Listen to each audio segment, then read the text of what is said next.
let's go to the longevity thing because that's something that's in the zeitgeist and Instagram land and YouTube land all over the place. And it's something that's very misunderstood, for the same reason why movement is medicine is a Mm, mantra that is not enough information for what it's actually the purpose that it's actually trying to set out. So longevity, if there's ways to look at longevity and you know, online right now, I guess you've probably noticed the sexy thing or the thing to talk about is, strength for longevity. And they'll say things mm, like when you're getting into your older years, muscular development is very important, or they'll say power development. They'll say things like plyometric activity for, let's say, a middle-aged man becomes so important, for longevity.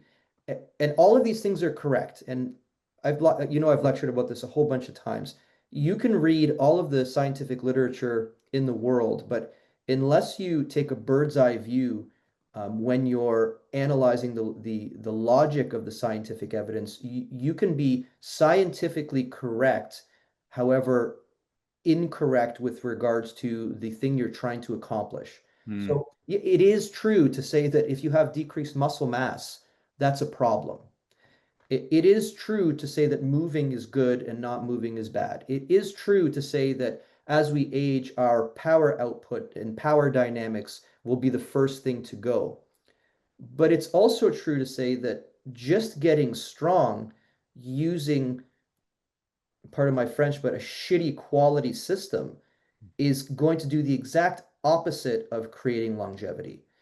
And getting back to what we were saying before, like getting in the gym and doing the three major lifts because they're the best lifts, and the deadlift is king of exercises, and squatting is so important to everyone, and bench press and all these things. And by the way, for people listening, I work with NFL teams. It's not like I'm not assigning squats and programming deadlifts. I want people to be very understand that. Just to remind people that I'm not, and you're not anti, you know, gym type exercises in any Not way. at all.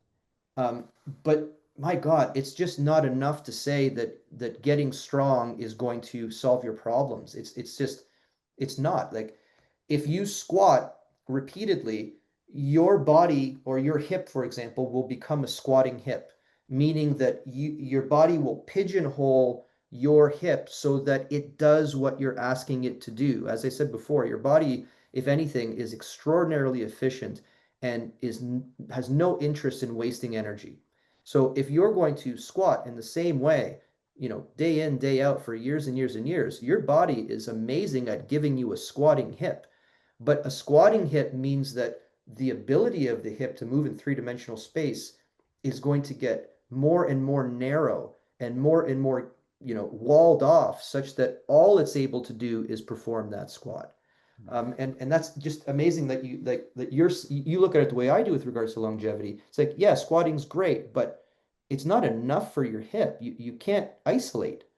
It's not enough, and that's it. It's not enough. One of the things, and I love that you said, you're not saying squatting's not good, not beneficial, that it doesn't have a place, but you're saying it's just not enough to have a hip that works like a hip. And like to me, that's such a great message that I hope that everyone understands, coming from both of us, because Mm, at my new gym, the place that that I love to spend time at, we have these very specific offerings.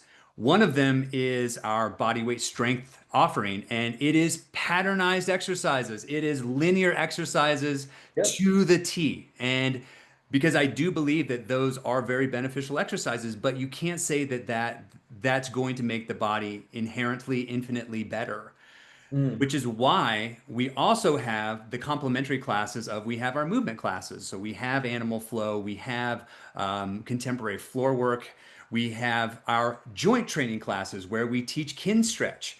So to mm, me, having all these different inputs, having your linear stuff, having your 3D motion, having your super specific joint training, I believe that combination does get us closer to meeting mm. the infinite complexities and demands of the human system.